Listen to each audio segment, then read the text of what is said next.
మంచిర్యాల జిల్లా లక్సిటిపేటలోని బోళ్ల షాపు వ్యాపారి శిశోధ్య Pratap suicide note వ్రాసి ఆత్మహత్యకు పాల్పడ్డారు.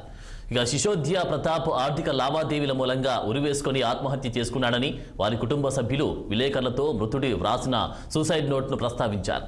ప్రతాప్ మరణానికి ఆయన మిత్రులే కారణమని మృతుని కుమారుడు వెల్లడించారు. ఇక పేకాట పేరిట ఆయన్ను నమ్మించి 10% వడ్డీకి డబ్బులిచ్చి నమ్మించి నిండా మోసం చేశారని తెలిపారు. వారి కారణంగానే వారి తండ్రి చనిపోయాడని వెల్లడించారు.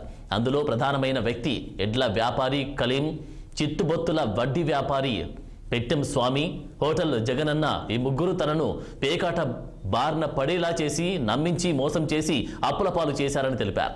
1 లక్ష రూపాయలకు వారానికి 10,000 వడ్డీ వసూలు చేస్తూ నెల రోజుల్లోనే 30 లక్షలు వసూలు చేశారని ఆరోపించారు.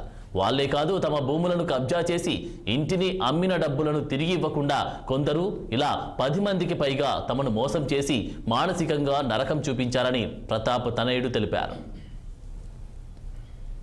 వేధిస్తూ మా డాడీ ఆందోళనకు గురేసుకొని చనిపోయారు. క్యాండిడేట్ల పేరు గొర్రె కలీం, పెట్టం స్వామి, జగన్న, హోటల్ చందారం రోడ్.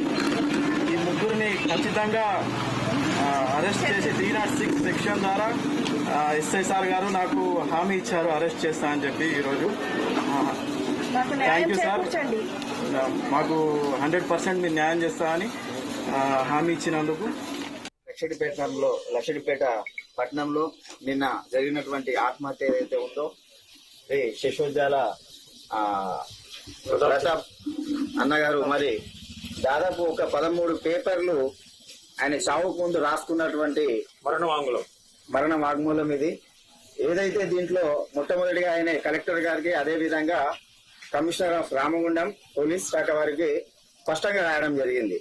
నేను ఎందుకు చనిపోతున్నా అంటే, ఒక ముగ్గురు ఎవరైతే పెట్టం స్వామి ఉన్నాడో, గోరే కలీం అనే వ్యక్తి ఉన్నాడో, ఇంకో ఆయన జగ్గ అనేటటువంటి వ్యక్తులు ఆయనను మానసికంగా, ఎందుకంటే ఆయనకు డబ్బు ఇవ్వకుండా గానీ ఏదో ఆట ఆడిపించి ఆయన దగ్గర దాదాపు ఒక 30 లక్షల రూపాయలు, వాళ్ళు 1 రూపాయి ఇవ్వకుండా కూడా నువ్వు నా దగ్గర మాతో ఆట ఆడినావు, నువ్వు ఓడిపోయినావు, నువ్వు మాకు ఆ డబ్బులు ఇవ్వాలి, ఇవ్వకపోతే నిన్ను మేము ఏ రకంగా హింసిస్తాము అనేసి అనేక రకాలుగా ఆయనను మానసికంగా ఇబ్బంది పెట్టడం.